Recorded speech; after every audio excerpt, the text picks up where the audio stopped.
Mesdames et messieurs, ravi de vous retrouver pour un nouveau numéro de votre émission L'Afrique dans tous ses états. Et oui, cette émission qui met au cœur du débat l'Afrique et surtout qui donne la parole à ceux qui vivent l'Afrique au quotidien. Comme chaque semaine, vous le savez, nous sillonnons les réseaux sociaux, Internet, afin d'aller dénicher les sujets qui vous ont fait parler. Alors, 3 sujets ont été retenus. Mesdames et messieurs, préparez-vous. Alors, premier sujet, visite du Premier ministre Ousmane Sonko au Burkina Faso. Un rapprochement assumé Sénégal-AES. On continue avec Patrick Hachi, président du Congrès RHDP. Peut-on parler d'une désignation masquée de Alassane Ouattara? Et enfin, on finit avec l'ONU qui exige du Mali l'abrogation de la loi sur la dissolution des partis. Droit ou ingérence? Mesdames et messieurs, voilà les 3 sujets que nous allons traiter ici même avec notre invité du jour. Bienvenue à vous, Stéphane Dos Santos. Vous êtes fondateur et coprésident du média l'African Global Press. Bienvenue à vous.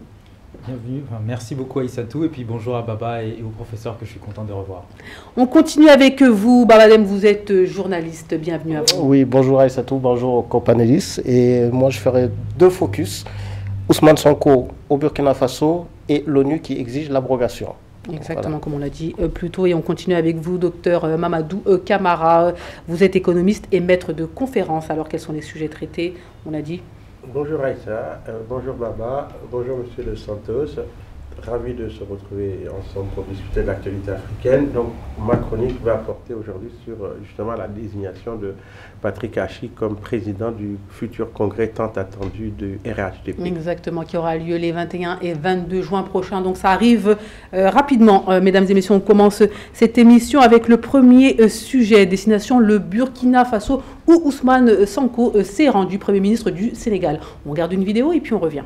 Ousmane Sonko critique et sans embâche contre la CEDEAO lors de cet entretien accordé à la RTB, à la télévision burkinabé. Le Premier ministre sénégalais estime que les sanctions que la communauté économique des États de l'Afrique de l'Ouest avait prises contre les coups d'État au Mali, au Burkina Faso et au Niger expliquent entre autres le retrait de ces 3 États de la CEDEAO. Le Premier ministre sénégalais a rencontré Ibrahim Traoré, le président burkinabé, à qui il a signifié que le Sénégal n'excluait aucune forme de soutien pour aider le Burkina Faso dans sa lutte contre le terrorisme.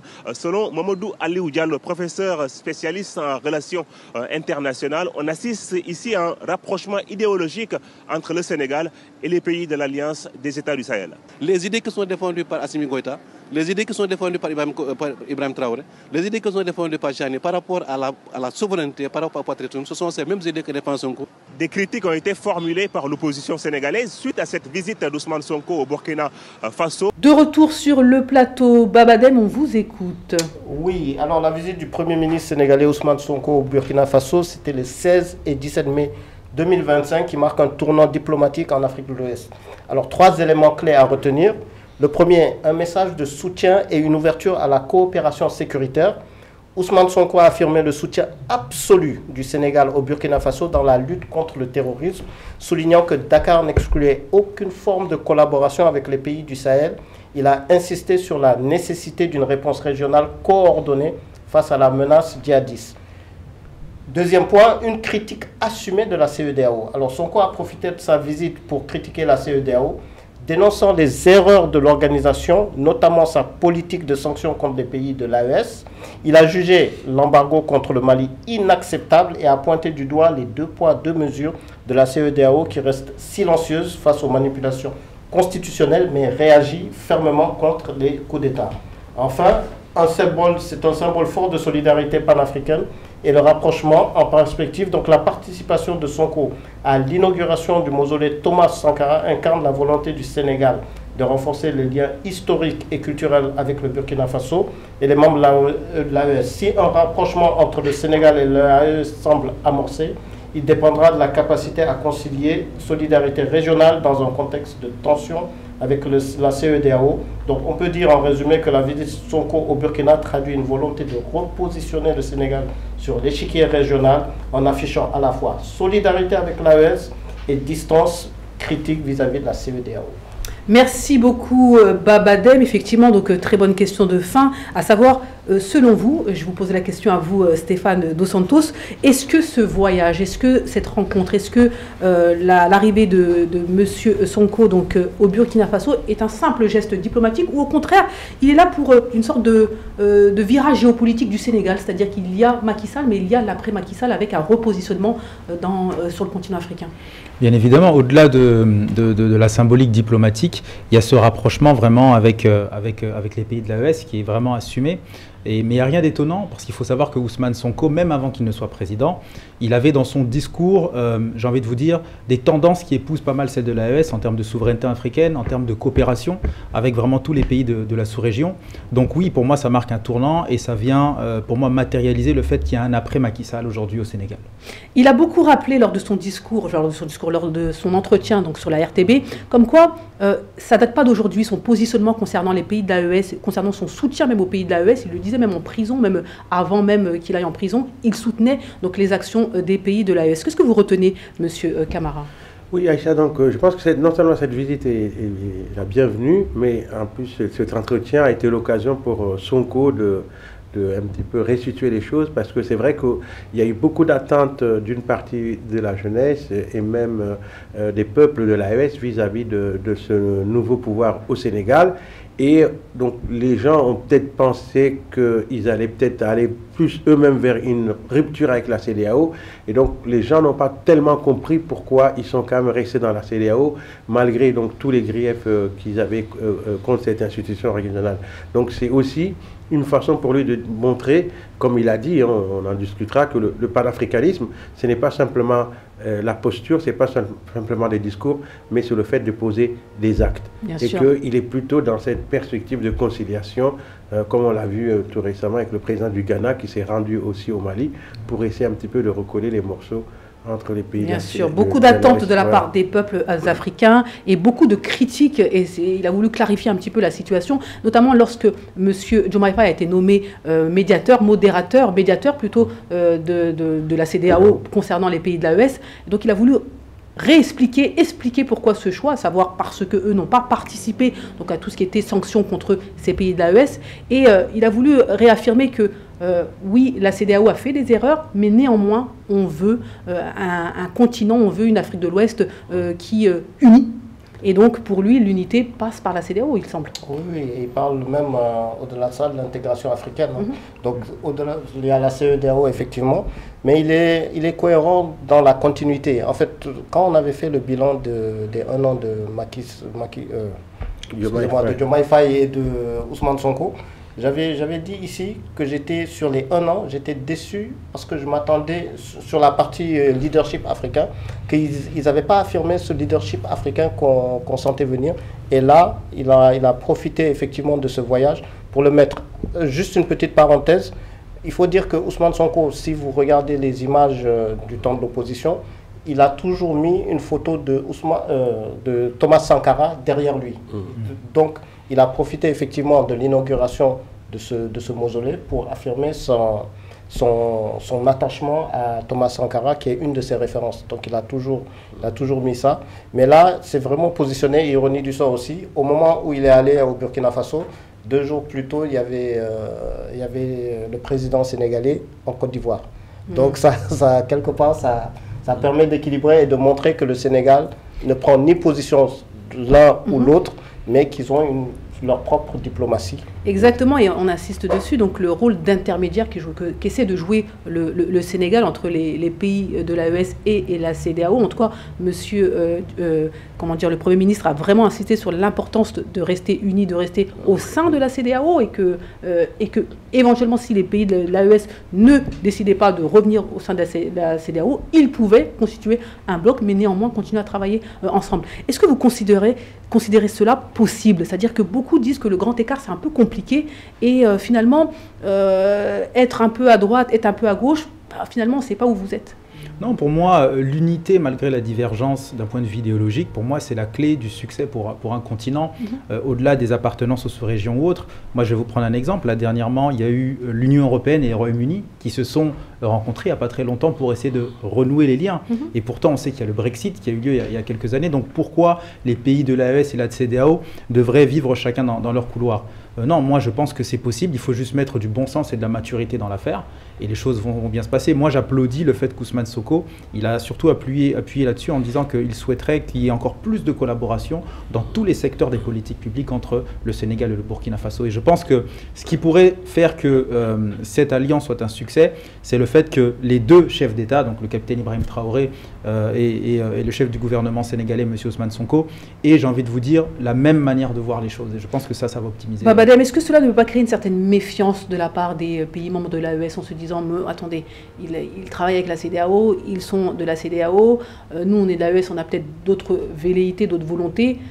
Est-ce que ça ne peut pas créer de la méfiance et puis rendre encore une fois les Africains, les peuples africains un peu sceptiques concernant la position du Sénégal? Non, parce qu'ils ont un langage clair et le soutien. C'est-à-dire que quand ils étaient dans l'opposition, il a affirmé d'ailleurs, quand il a été dans l'opposition, il faisait partie, alors qu'en matière de règles, en tout cas internationales ou au niveau diplomatique, on se met derrière la position du Sénégal. Par exemple, du temps de Macky Sall, Ousmane Sonko avait fait un poste, on l'avait tous vu, contre l'intervention au Niger, clairement.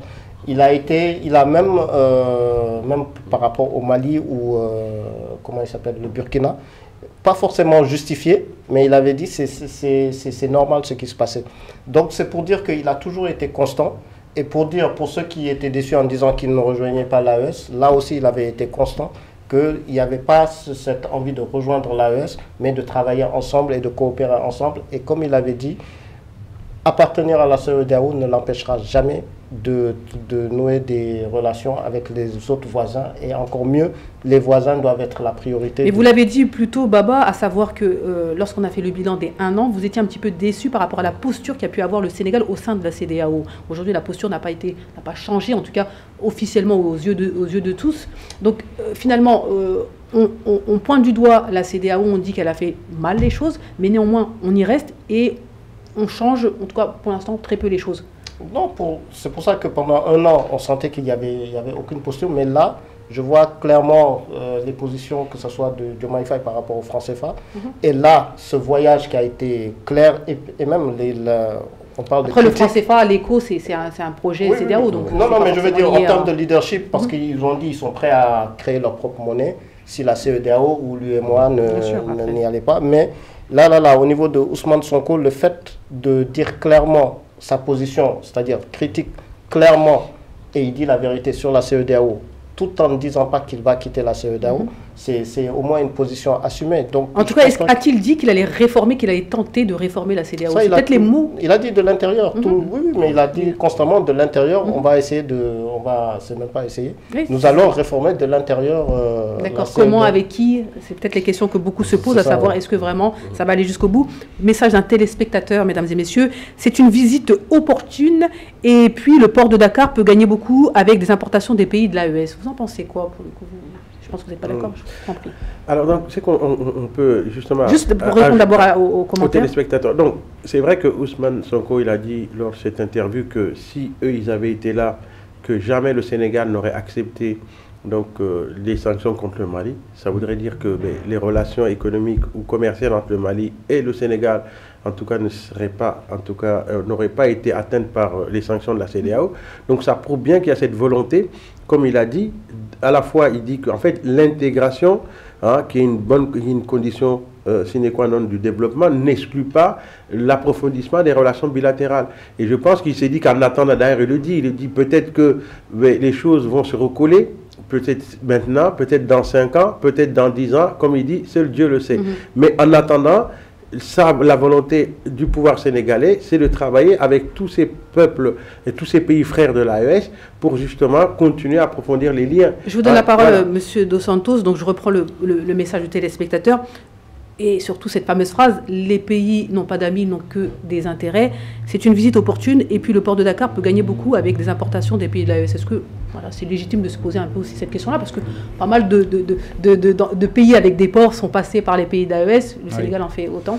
Oui, alors la question elle peut se poser, mais prêter ce genre d'intention à Ousmane Sonko, c'est vraiment le traité d'opportuniste. Et Ousmane Sonko, comme l'a dit Baba tout à l'heure, ça a toujours été quelqu'un de cohérent dans son discours. Moi, je pense profondément que cette visite, c'est pas de l'opportunisme, c'est simplement Ousmane Sonko qui veut donner corps à ce qu'il a toujours dit, qu'il est en phase avec les pays de l'AES, il condamne la posture de la CEDEAO. Et moi, j'ai envie de vous dire aujourd'hui, le Sénégal, c'est le fer de lance du renouveau africain. Tout ce que Ousmane Sonko dit, ce qu'ils font actuellement, c'est quelque chose qui doit être repris par les pays de la CEDEAO. Et je pense que c'est sa volonté, c'est d'influencer les autres pays de la CEDEAO à se dire on doit être ouvert envers nos frères de l'AES parce qu'on ne sait pas ce qui peut se passer dans 10, 5 ans, 10 ans, comme a dit le professeur. Il y a les mots, il y a les actions. Maintenant, nous attendons les actions. Ensuite, autre commentaire d'un téléspectateur, personne ne pourra plus diviser les Africains comme avant. Cette nouvelle génération a les yeux ouverts. Les dirigeants de l'AES et du Sénégal et du Tchad doivent être unis et se protéger pour la libération de l'Afrique. Baba, est-ce que ça vous parle, ça? Oui, je suis complètement d'accord. C'est ça que les autres avaient, en fait, ceux qu'on considère l'impérialisme, ils avaient peur de ça au moment des élections, que si Ousmane Sonko prenait le pouvoir, il y aurait tout de suite cette alliance avec l'AES, donc il y aurait un basculement, il ne resterait que la Côte d'Ivoire et éventuellement le Gabon. Donc là, oui, le fait que c'est les mêmes objectifs, c'est pas contre, mais c'est les intérêts des peuples d'abord. Donc pour moi, oui, je suis tout à fait d'accord. Donc lors de sa prise de parole devant la RTB, donc il y a une question qui a été posée concernant ses relations avec l'Occident, notamment la France, et il a beaucoup insisté sur le fait que on travaille avec tout le monde. On travaille avec tout le monde à partir du moment que tout le monde y gagne. Il a insisté dessus et il considère que c'est la façon de faire et que même s'il se rapproche de l'AES, cela ne va pas l'empêcher d'être, entre guillemets, pas aussi avec les Français, les Américains, etc. etc. Vous pensez quoi de ces positions, M. Camara? Oui, donc, je pense qu'il a tout à fait raison en disant mais ça ne sert à rien en fait de mettre toujours en avant nos relations avec la France. Donc nos relations, il a dit, sont des relations ordinaires de coopération comme on l'a avec d'autres pays. Et je pense que c'est déjà une très bonne chose que la plupart des Africains se mettent dans cette position parce que ça nous permet, comme il a dit, ça empêche de se focaliser uniquement sur un pays ou sur les relations avec un pays. Hein, et il dit, voilà, nous n'avons rien contre la France, mais voilà, en tant que partenaire, la France doit aussi prendre en compte nos intérêts. D'ailleurs, il a dit, je pense que c'est un plaidoyer quand même qui est assez important en disant, il faut que les pays africains donc, sortent un petit peu de cette confrontation ne serait-ce qu'un petit peu idéologique, et pose des vrais actes pour vraiment recouvrer une souveraineté réelle. Et que ça passe aussi par, mais non seulement une forme de multilatéralisme, où on peut dealer avec qui on doit dealer en fonction de nos intérêts et en fonction de l'intérêt que ce partenaire peut nous apporter, sans tomber dans une espèce de paternalisme comme ce fut le cas par le passé. Et donc je pense qu'il a tout à fait raison.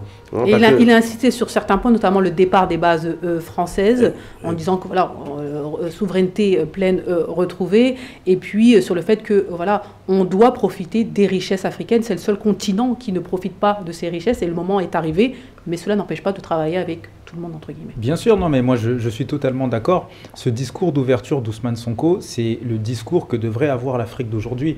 Il faut sortir des sentiers battus, de toujours se plaindre de la France ou de tel pays. L'Afrique doit se sentir libre de pouvoir collaborer avec n'importe qui, y compris la France. Maintenant, il faut du sang neuf, un renouveau dans ces relations-là, un assainissement de cette relation-là, que les générations actuelles vont apporter. Et ça ne va venir qu'en étant ouvert. En ayant un dialogue franc, et puis en étant ouvert, pas seulement qu'avec les pays occidentaux, mais aussi avec les pays comme l'AES, qu'on a tendance à diaboliser parfois, et à leur coller des étiquettes qui sont parfois très fausses. Bien sûr. Merci beaucoup. Nous sommes au terme de cette première partie concernant le Burkina Faso et le Sénégal, à rapprochement clair, et notamment aussi avec les pays de l'AES. On continue avec le deuxième sujet, mesdames et messieurs, et là c'est destination la Côte d'Ivoire. Monsieur Patrick Hachi, président du congrès RHDP, vers une désignation masquée de Alassane Ouattara. On se pose la question, on regarde une vidéo et puis on revient. RHDP, le Rassemblement des oufettistes pour la démocratie et la paix, s'apprête à aller en congrès le 21 juin au Parc des Expositions et le 22 juin au stade Alassane Ouattara des Bimpe. Les cadres du parti s'activent, les militants mobilisés. Alors que des pré-congrès s'organisent en prélude au grand rendez-vous, Jérôme Patrick Hachi a été désigné pour présider ces assises très attendues, aussi bien par les militants du RHDP que ceux de l'opposition. Le ministre d'État, conseiller spécial du président de la République et ancien Premier ministre a été nommé ce mardi. Il sera aidé dans sa mission par le ministre Amédée Kofi Kwaku, président du comité d'organisation, et de la ministre Mariétou Koné, présidente du comité scientifique. De retour sur le plateau, professeur, on vous donne la parole, on vous écoute. Ok, alors merci Aïcha. Donc la nomination de Patrick Hachi pour présider donc le congrès du RHDP donc en juin prochain. Donc on rappelle que M. Hachi a été Premier ministre de Alassane Ouattara entre 2021 et 2023. Il est reparti un moment et ensuite il est revenu dans le giron du pouvoir et au mois de janvier en étant nommé comme conseiller spécial donc à la présidence, donc de ministre d'État conseiller spécial. Et ce retour de Patrick Hachi par rapport à sa personnalité et par rapport à son expérience, en tout cas, suscite pas mal de réactions et d'analyses.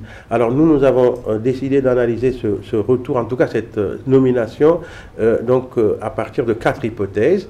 Hein. La première hypothèse étant, est-ce que cela ne confirme-t-il pas vraiment la volonté de Alassane Ouattara donc, de se présenter et que appeler quelqu'un comme Patrick Hachi, donc qu'on qualifie d'homme modéré, de courtois, qui a un sens du consensus, ne lui permettrait pas justement d'établir ce dialogue avec l'ensemble des forces politiques, donc pour apaiser les tensions qui pourraient justement être à nouveau ressuscitées, afin que pourront monter d'un cran avec cette candidature d'Alassane Ouattara. Deuxième hypothèse, donc en cas d'élection justement plus inclusive, est-ce que son expérience, sa capacité à défendre le bilan du président et aussi son implantation locale, parce qu'on rappelle que c'est quelqu'un qui a été sur les terres de Gbagbo et qui depuis occupe ces terres en tant que président du conseil régional du Mai, donc sa région natale. Et c'est quelqu'un qui a été au PDCI, qui connaît bien le PDCI. Donc, il peut aussi ratisser beaucoup plus large, y compris dans un électorat qui serait pas simplement celui du RHDP actuel.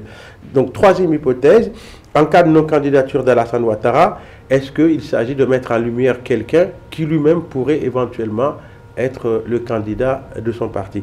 Et enfin, dernière hypothèse. Alors pourquoi? Parce que la troisième hypothèse, elle est un petit peu vraisemblable, parce que si c'est le cas, est-ce qu'il est judicieux de mettre quelqu'un, de le faire présider un congrès qui va l'investir lui-même comme futur candidat? Alors c'est pour ça que la quatrième hypothèse qui se dégage, de mon point de vue, c'est que en tant qu'homme de consensus, est-ce que justement le fait de lui donner cette responsabilité, c'est pas une manière d'anticiper un affaiblissement ou des dissidences qui pourraient, se poser au niveau du RHDP en cas de désignation d'une autre personne qui est Alassane Ouattara. Bien sûr. Merci beaucoup, docteur Camara. Alors, effectivement, beaucoup de flou autour de cette fameuse nomination et beaucoup d'encre et beaucoup de mots sont sortis concernant cette nomination. Alors, on va spéculer aussi sur le plateau. Alors, Babadem, je me retourne vers vous avant de passer la parole à Stéphane Dos Santos. Pour vous, c'est quoi? Alassane Ouattara a fait un coup politique ou cette nomination est tout simplement une nomination neutre? Patrick Hachi a le bon rôle pour pour mettre en place ce congrès. Selon vous, c'est quoi? Politique ou nomination neutre? Non, c'est un coup politique. Après, moi, je reste sur ma lancée parce que quand Patrick Hachi a été rappelé en tant que conseiller alors qu'il a été Premier ministre, mais quand il a été rappelé par Alassane Ouattara, tout de suite, on s'est dit, tiens, en tant que conseiller, c'est là où je me suis dit, tiens, voilà, on le met au cœur des affaires parce qu'il est le conseiller spécial du président, il connaît tous les dossiers et même mieux, lui il connaît depuis 2000 jusqu'en 2023, Tout à fait. Il a fait partie de tous les gouvernements en tant que ministre, Premier ministre, etc. Donc, et en plus c'est celui qui a le plus le consensus, c'est-à-dire qu'il parle à tout le monde, etc. Et en période de tension électorale, généralement dans les périodes de tension électorale, on va plus vers, en tout cas si c'est lui le candidat, vers une personne qui va apaiser. Et lui, c'est pas un va-t-en-guerre, c'est quelqu'un de plus apaisant. Et autre chose, c'est sûr que c'est le candidat idéal pour moi pour Alassane Ouattara. C'est le candidat idéal pour moi. Le plus consensuel, comme consensuel, on dira. Il connaît les dossiers et puis Ouattara peut se retirer derrière, mais le pilote, entre guillemets, on fait des spéculations, mais le pilote tranquillement.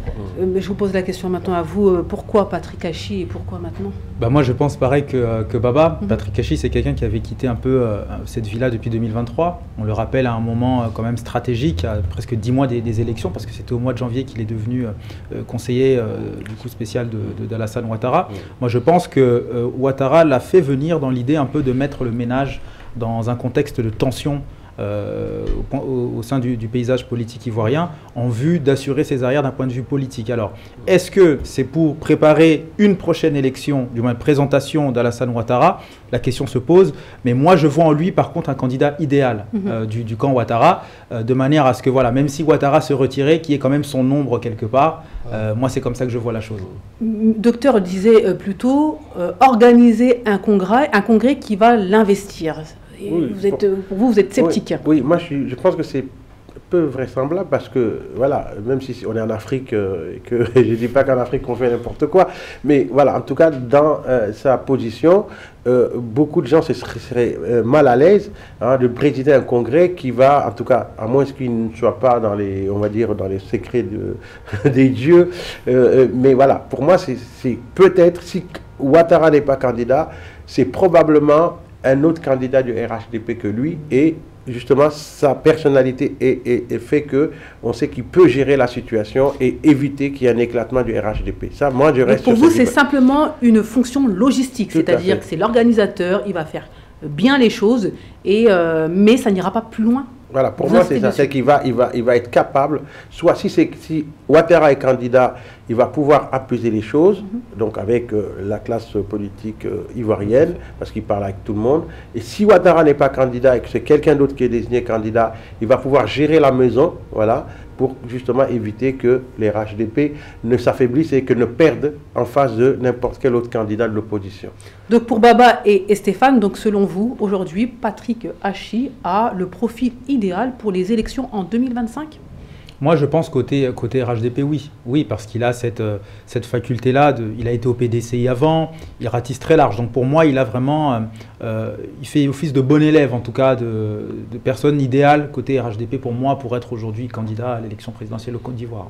Oui, et puis je rajouterai, n'oublions pas qu'il a été très longtemps le ministre des Infrastructures. Oui. Donc le bilan, là où le RHDP dit c'est le bilan matériel de Alassane Ouattara, donc lui qui a été qui est l'homme des œuvres, en tout cas des infrastructures, il pourra défendre ça tranquillement. Et autre chose, comme c'est une personne calme, si jamais on part sur un scénario où on va inclure tout le monde et que vous avez une personne aussi calme, apaisant, c'est difficile pour les autres personnes d'aller critiquer, en tout cas d'affûter leurs armes, ça va être compliqué de l'attaquer vraiment. Et lui, il aura juste le bilan, parce que tout le monde parle du bilan positif, donc il pourra parler de ça et laisser l'opposition, en sachant que s'ils sont inclus, il y aura les égos, ils vont se diviser entre eux. Parlons de l'opposition interne, tout simplement, parce que est-ce que le RHDP peut accepter une candidature comme ça, un petit peu propulsée par le président? Il y a peut-être d'autres candidats qui ont des velléités d'aller au présidentiel en 2025. Sauf que Ouattara est aux commandes. Oui. Donc, voilà. Quand il est aux commandes et qu'il dit, ils vont suivre. Oui, non, mais moi je suis d'accord. Ouattara reste le grand patron. Et comme l'a dit... Donc quand Ouattara dit, on doit faire. Bien sûr, ça c'est même pas à prouver. Et puis comme l'a si bien dit Baba tout à l'heure, aujourd'hui M. Hachi, il a une crédibilité qui est constituée de par son parcours et de par sa personnalité qui font de lui aujourd'hui quelqu'un de crédible. Donc je vois pas comment les choses pourraient se faire autrement. Donc vous êtes d'accord avec eux, c'est-à-dire qu'il n'y a pas d'autres profils qui pourraient éventuellement briguer donc, la candidature pour l'élection présidentielle?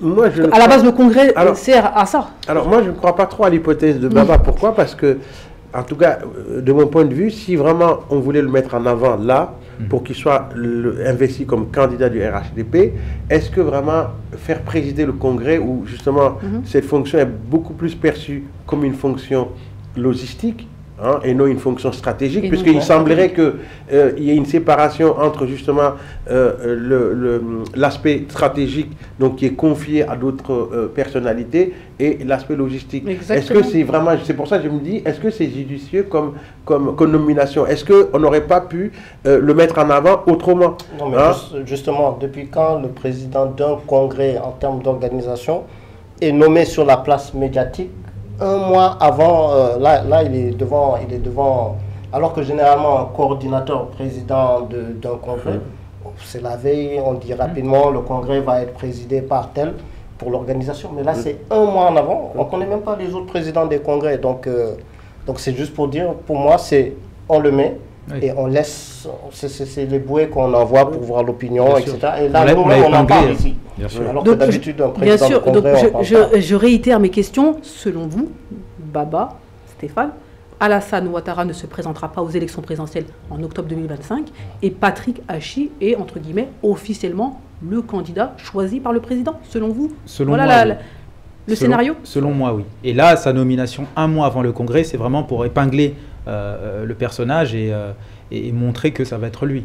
Pour moi, c'est comme ça que je vois les choses. Effectivement, il y a une visibilité qui va lui être donnée. Il va pouvoir faire cela avec brio. C'est 60 000 personnes qui vont être réunies, etc. Et les critiques ont commencé aussi contre lui en disant qu'il n'a pas de poigne, etc. On commence à sortir des petites casseroles sur lui. Donc, c'est pour dire que c'est l'homme qui est dangereux. C'est pour dire que c'est peut-être l'homme qui est dangereux aujourd'hui, mais est-ce que ça sera la décision finale? Est-ce que Ouattara ne va pas se présenter? Parce qu'encore, il y a une franche partie des Ivoiriens qui considèrent qu'Alassane Ouattara sera le candidat du RHDP. Alors, c'est vrai qu'il y a d'autres arguments qui peuvent finalement nous amener à soutenir cette hypothèse, parce qu'on s'est dit, bon, par exemple, le fait qu'il ait eu, alors je ne dirais pas une traversée de désert, c'est-à-dire que le fait qu'il a été un peu écarté, et qu'il soit revenu maintenant, ok, mais ça va été vu comme une sanction. Et le fait qu'il n'a jamais pris position contre Ouattara malgré tout, qui fait partie des personnes en qui Ouattara a confiance, et que on avait dit que peut-être une des craintes de Ouattara d'ailleurs qui expliquerait un petit peu son hésitation à savoir s'il se présentait ou s'il ne se présentait pas, c'est qu'il s'est dit que s'il y a une vraie alternance politique en Côte d'Ivoire, et que certains des ténors de l'opposition venaient à être élus à sa place, que peut-être qu'il pourrait avoir un règlement de compte, notamment si c'est M. Gbagbo. Est-ce que dire je vais parier sur quelqu'un qui dans tous les cas ne se retournera jamais contre moi, ça peut aussi soutenir cette hypothèse. Après, on va reprendre quand même les propos du président Alassane Ouattara qui disait il y a quelques mois ou quelques années comme quoi il fallait passer le témoin à la jeunesse. Monsieur Hachi a bientôt 70 ans. Donc, est-ce que c'est un choix judicieux? Est-ce qu'on finalement on parle mais on ne fait pas ce qu'on dit? Oui, pour moi on parle mais on ne fait pas ce qu'on dit. Après, il reste jeune, relativement jeune par rapport à Monsieur Ouattara qui a plus de 45 ans. C'est vrai, mais quand on parle de la jeunesse, normalement c'est pas 69 ans à l'âge de Monsieur Hachi. Et puis on sait que la Côte d'Ivoire, ils ont cette culture-là d'avoir des dirigeants toujours très âgés. Donc pour moi c'est juste des mots. Donc, alors, pour vous, les Adama Bictogo, les Téné Birahima Ouattara, donc alias photocopie, ne sont pas des candidats idéaux éventuellement pour remplacer Alassane Ouattara. Non, il n'y a pas match, il n'y a pas photo, il n'y a pas de débat même. Si. En fait, moi, je verrais plus ils vont mettre plus une Dream Team en gros. Bictogo dedans. Enfin, on rappelle le président de l'Assemblée nationale. Voilà, le président de l'Assemblée nationale. Qui connaît le système, bien entré, mais qui divise un peu. Je pense qu'ils vont venir avec une équipe, au lieu d'un candidat face au peuple, en sachant que c'est l'héritage de Alassane Ouattara. Donc, ça va être pas mal. En tout cas, s'ils adoptent cette stratégie, ça peut être pas mal du tout. Et finalement, ça suit un petit peu le plan que vous aviez pensé depuis quelques mois. D'ailleurs, il le dit lui-même quand on lui dit qu'il est une personne présidentiable. Lui-même, en général, il réagit en disant que lui, en fait, il voit les choses. Monsieur Hachi, il se voit plutôt être membre d'une équipe que de croire en un destin providentiel personnel. Donc peut-être que et c'est ce qu'on lui reproche à M. Hachi, à savoir est-ce que c'est l'homme de poigne, est-ce qu'il est déterminé, est-ce qu'il veut vraiment être président de la République? Sauf que RHDP, vous voyez bien, aucun candidat potentiel n'a osé même dire je pense être candidat. Donc, ils sont parce que le chef n'a pas dit si les candidats ou pas, il n'ose pas. Parce que si tu dis ça et que le chef est vraiment candidat, tu es vraiment foutu. C'est ça aussi, Baba. Mais moi, je suis d'accord aussi avec une chose, c'est que c'est vrai que le fait qu'il y ait un vice-président en Côte d'Ivoire, hein, puisque actuellement il y a, peut-être ça peut aussi rendre plausible l'hypothèse d'un duo, comme Baba l'avait dit ici, qui pourrait porter la candidature du RHDP. Donc pour clôturer ici sur le plateau, et on lance les pronostics, surtout, voilà. Qui, selon vous, sera candidat pour le RHDP? Ouattara, M. Hachi ou quelqu'un d'autre? M. Hachi. Moi, M. Hachi ou quelqu'un d'autre, mais je ne vois pas Ouattara se présenter. Moi, je vois Ouattara. Voilà, je persiste, je pense que je vois Ouattara. En tout cas, les jeux sont lancés, mesdames et messieurs. On reviendra incessamment sous peu pour voir ce qu'il se passe au sein du RHDP. Allez, on poursuit avec le dernier sujet, destination le Mali et l'ONU, qui demande le retour des partis politiques, défense de la démocratie ou tout simplement ingérence. Allez, on regarde une vidéo et puis on revient. Au Mali, l'Organisation des Nations Unies ONU a lancé un appel solennel en demandant aux autorités de rétablir les partis politiques. La demande a été spécifiquement adressée par le haut-commissaire aux droits de l'homme, Volker Turk. Le président de la transition doit abroger ce décret draconien et toute restriction de la participation politique doit être conforme aux obligations internationales du Mali en matière de droits humains, a-t-il laissé entendre. Il a également appelé les autorités à ne pas prolonger indéfiniment la transition et à publier sans délai un calendrier électoral clair. Rappelons que les autorités maliennes ont dissous il y a quelques jours les activités des partis et associations à caractère politique, ceci pour des raisons d'ordre public. Notons également qu'il y a quelques jours, le ministre des Affaires étrangères du Mali, Abdoulaye Diop, lors de la conférence ministérielle des Nations Unies sur les opérations de paix tenue à Berlin, en Allemagne, a dénoncé l'instrumentalisation de l'ONU et de ses missions en Afrique. De retour sur le plateau destination le Mali avec Baba Deme. Oui, alors la récente exigence de l'ONU demandant au Mali d'abroger le décret dissolvant tous les partis politiques a provoqué forcément un vif débat tant à l'intérieur qu'au sein de la communauté internationale. Alors, pour comprendre, on va prendre 3 éléments de cette décision. Premièrement, l'ONU considère que c'est un décret draconien et ses conséquences donc, sur la démocratie malienne. Le 13 mai 2025, le régime de transition a dissous tous les partis politiques. Donc une mesure qualifiée de draconienne et contraire aux engagements internationaux du pays par le Haut-Commissaire des Nations Unies aux droits de l'homme. Cette décision marque un tournant dans la vie politique malienne, réduisant pour eux fortement l'espace civique, muselant l'opposition et mettant en péril la liberté d'association. Ça, c'est le décret par rapport à ce que dit l'ONU.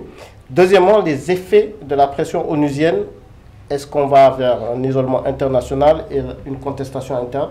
La demande de l'ONU, si elle n'a pas encore infléchi la position du régime de transition, exerce une pression diplomatique et morale importante. Elle veut renforcer la légitimité des opposants et encourager la société civile en témoignant les recours déposés devant la justice malienne. Donc sur le plan international, cette position de l'ONU peut accentuer l'isolement du Mali, alors déjà sous tension. Et troisièmement, peut-on parler d'ingérence ou défense des droits? La question de l'ingérence se pose. L'ONU outrepasse-t-elle ses prérogatives en exigeant l'abrogation du décret? Pour Bamako, il s'agit d'une affaire de souveraineté nationale justifiée par leur volonté de refonder la vie politique. Mais pour l'ONU, il s'agit de rappeler au Mali ses obligations internationales en matière de droits humains et de démocratie, obligations librement consenties par l'État malien. Merci beaucoup, Baba Deme. Je me retourne vers vous, Stéphane Dos Santos. Pourquoi l'ONU s'inquiète-t-elle? L'ONU s'inquiète parce qu'il faut savoir que le multipartisme, c'est quand même la caractéristique dans un régime politique où la liberté est assurée. Et lorsqu'on fait en sorte qu'il n'y ait plus de multipartisme, on met cette liberté-là en danger. Donc moi, je comprends les inquiétudes de l'ONU à ce niveau-là. J'ai cru comprendre que le régime malien avait pris cette décision en vue de préserver l'unité nationale dans un contexte de crise sécuritaire. Mais je trouve qu'il y a d'autres moyens de maintenir cette unité nationale que de supprimer les partis politiques. En faisant ça, le Mali, qui est déjà malheureusement beaucoup catalogué de manière négative, donne des arguments à ceux qui discréditent le Mali de encore le discréditer davantage. Donc moi, je pense que c'est une très mauvaise décision. En discutant avec pas mal de personnes, j'ai cru comprendre que ce n'était pas une décision qui serait fixe, c'est le temps de refonder un peu les soubassements de la vie politique, mais dans ce cas-là, il faut être clair dans sa communication. Il faut faire comprendre que ce n'est pas une dissolution, c'est une refonte des choses en interne et que la situation va évoluer. Mais ce n'est pas le message qui a été fait passer au monde. Mais ça reste quand même une dissolution. Ça reste une dissolution. Une dissolution pour une refondation. C'est bien ça, Baba? Oui, une dissolution pour une refondation. En tout cas, c'est ce qui a été dit. Parce qu'ils ont parlé après de réformer. Alors qu'ils auraient pu se limiter, dissolution, nous ne parlons plus de parti politique, sans donner d'autres éléments. Donc là, c'est vraiment il y aura une refondation derrière. Donc, dissolution, si on veut, le mot est un peu fort. C'est de la dissolution, mais pour vraiment assainir, pour moi, le côté politique. Moi, juste pour répondre à Baba, alors dans ce cas-là, c'est là où je parle d'un problème peut-être de communication. Moi, j'aurais pas parlé de dissolution, j'aurais parlé de refonte, déjà, et j'aurais donné un temps. Est-ce qu'on a donné un temps? Est-ce qu'on a dit que c'est pendant 1 an, c'est pendant 2 ans? Et je pense que ce manque de clarté joue en la défaveur du Mali. Et je pense que c'est pour ça que les Nations Unies sont intervenues. Inquiétude fondée ou un peu exagérée par rapport à ce que fait l'ONU et la demande qu'elle fait Alors, je pense que l'ONU est un peu dans son rôle en tant qu'organisation internationale qui est là aussi pour défendre les droits des peuples et puis leur liberté, que l'ONU dise, voilà, face à une situation qui inquiète du point de vue pas seulement des droits de l'homme, mais de la liberté d'expression, que l'ONU puisse, en tout cas, tente, en tout cas, de mettre une pression sur les autorités. Une pression limitée, parce que pour le coup, aujourd'hui, c'est juste un rappel à l'ordre, à savoir... Exactement. Mais moi, je pense que le problème, malheureusement, ce type d'intervention ou de réaction de l'ONU risque justement d'aboutir à l'effet recherché, à l'effet au contraire de ce qu'on recherche. Pourquoi? Parce qu'on sait que de façon générale, les autorités de la transition au Mali, pas seulement, mais en tout cas dans les pays de l'Est, sont en tout cas dans une optique où pour eux, l'expression de leur souveraineté consiste justement à ne pas réagir face aux injonctions des organisations internationales qui sont perçues comme étant des organisations qui font toujours du 2 poids, 2 mesures. Voilà, on sait toutes les relations qu'il y a eu entre la transition et l'ONU, notamment par rapport à la question des droits de l'homme. Ça fait beaucoup parler lorsque la force onusienne était présente sur le territoire malien. Donc ça risque, mais en tout cas, moi, ce que je veux rappeler, c'est que même si l'ONU n'avait pas fait cette intervention, dans tous les cas, les hommes politiques maliens, donc qu'on n'appelle pas, faut qu'on appelle les opposants, mais moi je pense que c'est un petit peu, le mot n'est pas très bien choisi. En tout cas, les hommes politiques maliens ont décidé de résister, de faire un combat judiciaire eux-mêmes en restant dans la légalité. Donc il y a eu des procédures judiciaires qui ont été lancées donc, contre ce décret présidentiel qui dissout les partis politiques, parce qu'il s'agit bien d'une dissolution, surtout qu'à la suite de la dissolution, la communication qu'il y a eu a consisté justement à dire donc aux Maliens, attention, maintenant toute personne qui se serait réunie pour un motif politique ou qui aurait organisé, y compris dans son domicile, une réunion à caractère politique est passible de poursuite. Donc on est obligé de dire, attention, dans ce cas-là, les libertés sont en danger, notamment la liberté de s'associer, etc. Donc, et les hommes politiques maliens ont bien compris le message et d'ailleurs, lorsqu'ils ont saisi la justice, mais ils ne l'ont pas fait en tant que parti politique, puisque les partis politiques n'existent pas, donc ils respectent la légalité. Je pense que, voilà, le problème au Mali, c'est que tout le monde, en quelque sorte, reconnaît de fait la légitimité de Assimi Goïta aujourd'hui. Et même les gens, lorsqu'ils veulent, ils ne sont pas contre une décision, mais ils veulent contester cette décision dans le respect de la loi. Donc eux ils disent, mais voilà, nous on respecte la constitution malienne, c'est vous-même qui avez fait voter cette constitution en 2023 et cette constitution reconnaît le multipartisme, donc on ne peut pas d'un trait, avec un décret présidentiel, dissoudre les partis politiques, même si évidemment, comme dit Baba, il y a l'idée derrière de faire une refonte. D'ailleurs on avait dit ici il y a quelque temps, les partis politiques eux-mêmes étaient d'accord pour cette refonte, mais le fait qu'ils n'aient pas été associés et donc à ce mécanisme-là, donc explique tout cela. D'accord. Donc je prends un message d'un téléspectateur. On a beaucoup de messages de ce type. Assimi Goïta a raison. Les partis politiques créent le désordre tandis que le Mali a besoin de l'unité. Le pays est en guerre. Quand la paix revient dans le pays, on peut faire revenir les partis politiques, mais pour l'instant, non. Baba, vous en pensez quoi? Est-ce que les autorités maliennes ont-elles raison de recentrer le jeu politique? Oui, parce qu'en fait, le problème, c'est que ce soit les partis politiques, on peut parler aussi, on peut rajouter des activistes. Le problème, c'est que créer comment on dit, des fake news ou alors influencer, parce qu'on les voit monter, hein, il y a beaucoup d'activistes aussi qui disent, par exemple, juste des questions militaires, des attaques, en tout cas, des attaques militaires ou des tactiques militaires, ils se sentent obligés soit de dévoiler ça sur la place publique, et ça ne permet pas d'avoir cette cohésion d'ensemble. Donc, mais pour revenir juste au niveau de l'ONU, le mot qui choque, et je reviens sur le mot communication, c'est exiger. Vous exigez quoi en fait? C'est-à-dire vous êtes l'organisation par essence la plus diplomatique. Mais utilisez d'autres mots. J'exige que vous abrogez. Ça pour moi, c'est de l'ingérence, mais de l'ingérence très mal placée. Parce que dans ce cas, ils n'ont qu'à dire aux Israéliens par rapport à ce qui se passe à Gaza, aux États-Unis par rapport à tout ce qu'ils... Mais on les voit impuissants et ils se permettent, parce que c'est le Mali, de dire « j'exige que vous abrogez ». Donc c'est ça qui ne passe pas et donc ils ne sont pas pour moi dans leur rôle dans cette situation. Je vais enchaîner avec une autre question pour vous. Baba, peut-on refonder un État sans parti politique? Absolument, absolument. Là, on est dans une transition en guerre contre le djihadisme ou le terrorisme. Pendant 5 ans, on va parler avec les partis, éventuellement les partis politiques, mettre en place les critères. Et on peut le faire sans... Là, on a besoin juste d'une cohésion nationale face à l'impérialisme, c'est ce qu'ils disent, face à la défense du territoire et face à pouvoir se réapproprier leurs richesses. S'il n'y a pas une cohésion nationale là-dessus, alors là... Donc pour vous, Baba, les partis politiques mettent à mal l'unité nationale? 399 partis. S'ils étaient 5, là j'aurais dit... C'est exagéré. Mais 399 partis ou 299, pour moi, ça met en mal l'unité. D'autant plus que, vous avez vu, Choguel Maïga en avait parlé d'ailleurs, qu'il y avait des partis politiques qui étaient créés spécialement pour le régime en place. Il y a d'autres partis politiques qui, soi-disant, ont des ramifications avec l'extérieur pour déstabiliser le... Donc, bref, il fallait faire un assainissement et refonder pour moi. Stéphane Dos Santos, vous insistez sur la communication. On peut avoir un plan, mais il faut communiquer correctement pour inclure, pour que personne ne puisse se sentir exclu. Bien évidemment. Moi, il y a quelque chose que j'ai envie vraiment de souligner. Cette décision qui a été prise, il faut savoir qu'en 2024, il y avait une décision similaire, d'avril à juillet 2024. Qu'est-ce qui a fait qu'on a arrêté ça? Les partis politiques ont repris leur activité et là, on les restoppe encore.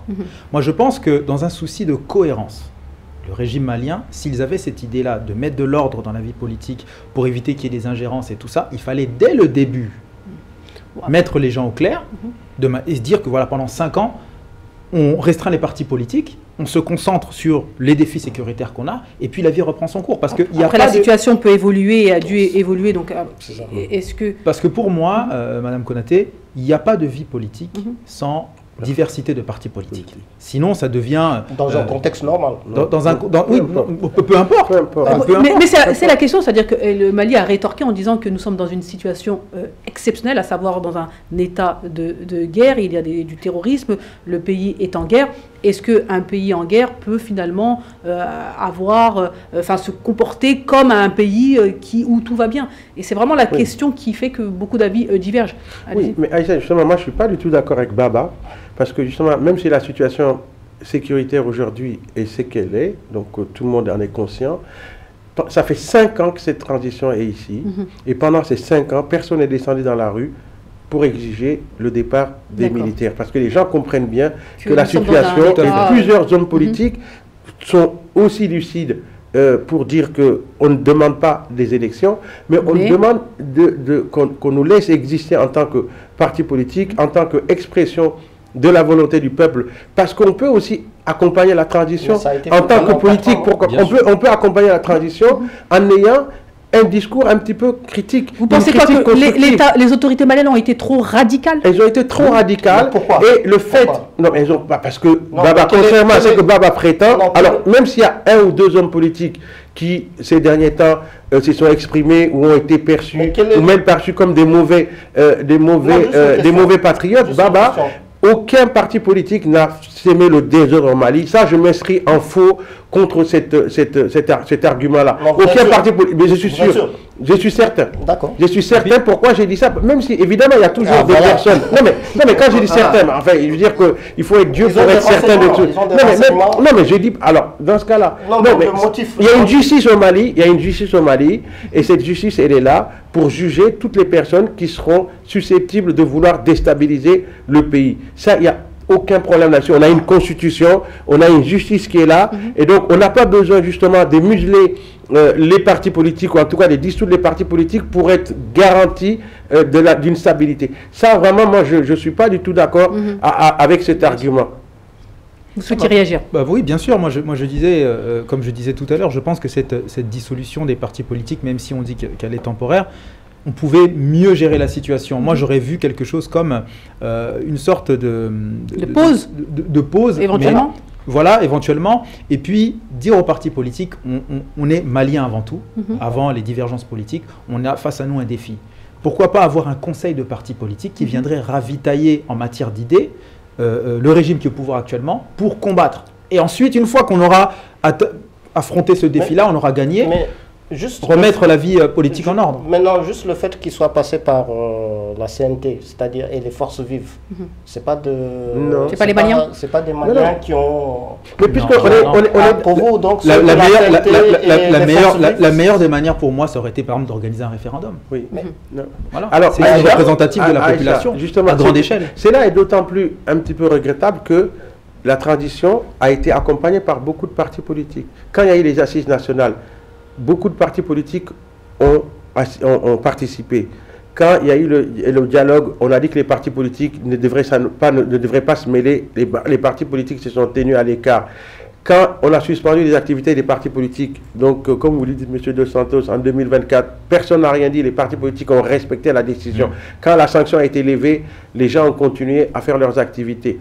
Donc maintenant, comme moi je suis d'accord, on aurait pu dire, bon voilà, on se donne une période transitoire.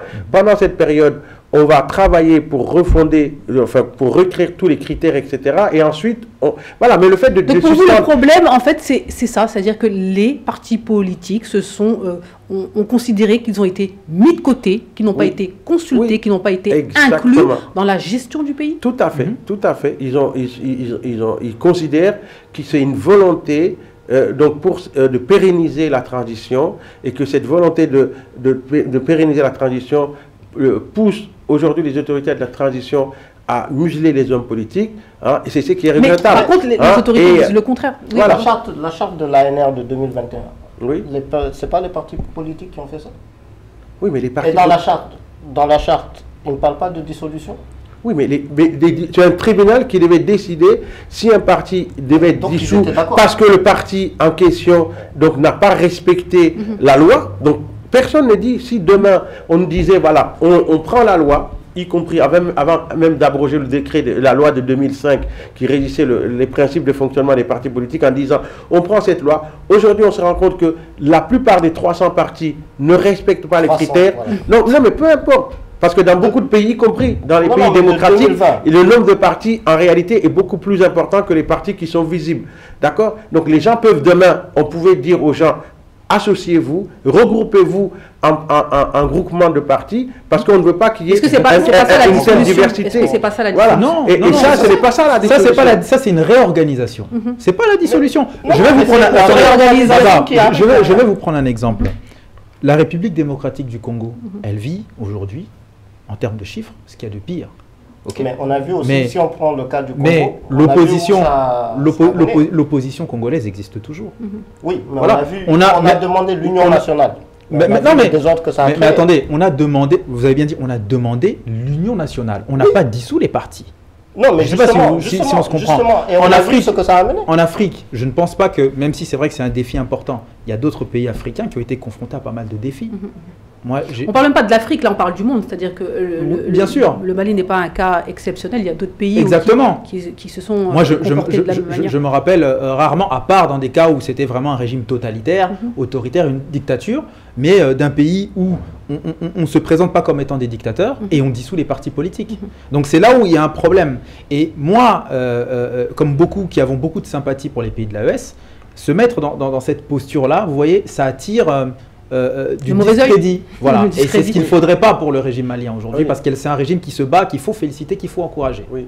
Aïcha, moi je voudrais justement rajouter, en tant que Baba, pour dire que même les partis, même les pouvoirs qui ont existé avant le multipartisme en Afrique ne pouvaient pas fonctionner sans parti. Évidemment, c'était des partis uniques constitutionnels. Voilà. Moussa Traoré, justement, pour normaliser la vie politique au Mali, qu'est-ce qu'il a fait? Quand il a fait son coup d'État en 68, en 79, il a créé l'UDPM, l'Union démocratique du peuple malien, où c'était justement un parti politique, un parti unique constitutionnel, mais où au moins les gens étaient élus, étaient élus et constitués donc la chambre de délibération des décisions qui étaient prises. Donc si on veut qu'il y ait une séparation, si on veut qu'il y ait une continuité dans la séparation du pouvoir, y compris au Mali, notamment si on veut que la justice soit une justice indépendante, qui puisse rendre compte, vous voyez, parce que quand la justice est rendue, elle est rendue au nom du peuple. Qui sont les représentants du peuple? Comment on va désigner les représentants du peuple qui vont justement légiférer s'il n'y a pas de parti politique? Moi, je pense que c'est un petit peu une illusion de croire qu'un pays puisse fonctionner sans parti politique. Par contre, à décharge, j'ai envie de dire, moi je comprends, comme Baba l'a mis en lumière avant, qu'il y ait une sorte de désordre, qu'il y ait trop de partis politiques. Voilà. Qu'on garde les partis politiques qui sont là. Mais comment on fait pour garder, pour faire le choix? On est obligé les critères, faire en sorte que les partis politiques répondent à certains critères. D'accord. Voilà. Ça, je suis totalement d'accord, parce que, comme on dit, si chacun fait ses règles, tout se dérègle. Donc, à un moment donné, mettre en place des règles claires, transparentes. Là, je suis d'accord, mais on peut arriver à ça sans les dissoudre. Oui, mais Stéphane, on a déjà discuté ici. On va perdre et la loi qui a été abrogée.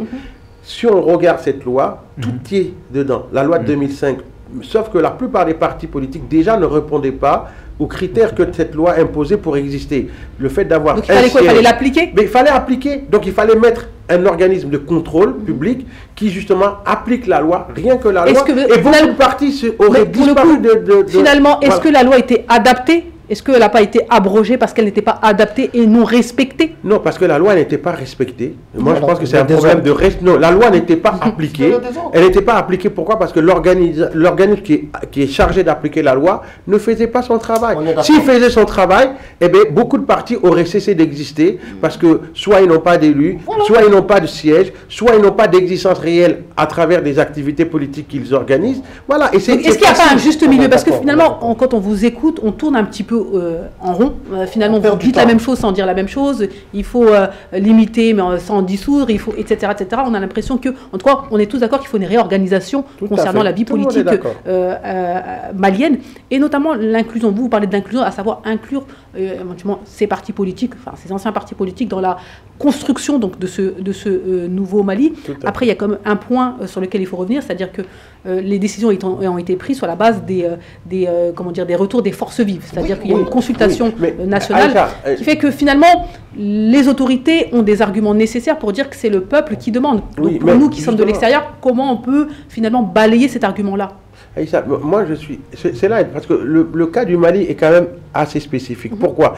Peut-être à la différence d'autres pays de la sous-région, on sait que le multipartisme au Mali a été obtenu dans la douleur. Et il y a beaucoup de Maliens qui sont morts, qui ont encore les séquelles pour ceux qui ont survécu donc à la répression qu'il y a eu en 1991 pour qu'il y ait le multipartisme. Les gens ne comprennent pas. Même si on comprend, même s'il y a vraiment nécessité de rationaliser, on ne comprenne pas une telle décision. Tout simplement, c'est comme si, qu'est-ce qu'on fait de la mémoire de toutes ces personnes-là? Donc, c'est-à-dire qu'ils seront, est-ce que ces personnes seraient mortes pour rien? Ces personnes, est-ce qu'ils sont fiers de ce qu'ils font? Non, mais Baba, c'est là où je ne suis pas d'accord avec nous sommes au terme de l'émission. C'est vrai que, encore une fois, j'ai pas lu les messages que nous avons des téléspectateurs. Mais malheureusement, quand je lis les messages, c'est peut-être pas la réalité, il y a beaucoup de téléspectateurs qui disent « Ok, on est d'accord sur le fait qu'il faut balayer, qu'il faut refonder. C'est pour ça que moi je pense qu'il faut peut-être clarifier un petit peu la situation. Tout à fait. Parce que beaucoup demandent Mais la dissolution, demandent beaucoup la refondation. Et on se refonde. Au moins c'est clair. Mais si on commence à parler, charter, on va perdre donc il y a peut-être un problème de On a une communication. priorité. Bah oui, et peut-être qu'il faudrait éventuellement se poser, s'asseoir et rediscuter les choses. C'est ce que veulent les partis politiques. Parce que le problème, c'est que dans la refondation prévue, on a décidé d'exclure les hommes politiques. Donc, en disant, le ministre l'a bien dit, on va refonder les partis, on va réécrire la charte, mais on va le faire sans les hommes politiques. Parce qu'il faut qu'au Mali et en Afrique... Non, moi je pense qu'au Mali, il faut qu'on sorte de ce... Pas qu'au Mali, mais que dans les pays de l'AES, il faut qu'on sorte de cette posture qui consiste à mettre l'opprobre sous tous les hommes politiques. Moi, je pense qu'il y a beaucoup d'hommes politiques sincères, d'accord, qui veulent bien construire leur pays, qui sont aussi patriotes que la plupart des gens aujourd'hui qui dirigent le pays. Et c'est important de le dire effectivement sur le plateau de l'Afrique. Qui ne s'inquiètent pas que ça va, quoi qu'il en soit, ça ira. Pour moi, les grands partis n'ont même pas à s'inquiéter. Eux, au moins les 5 premiers, ils n'ont pas. En tout cas, vous êtes d'accord sur ces points-là, mesdames et messieurs. Nous sommes au terme de cette émission L'Afrique dans tous ses états. Rendez-vous la semaine prochaine pour un nouveau numéro. Merci à vous, cher Stéphane Dos Santos. Merci à vous, cher Baba, ainsi que Dr Camara. Rendez-vous la semaine prochaine. Au revoir.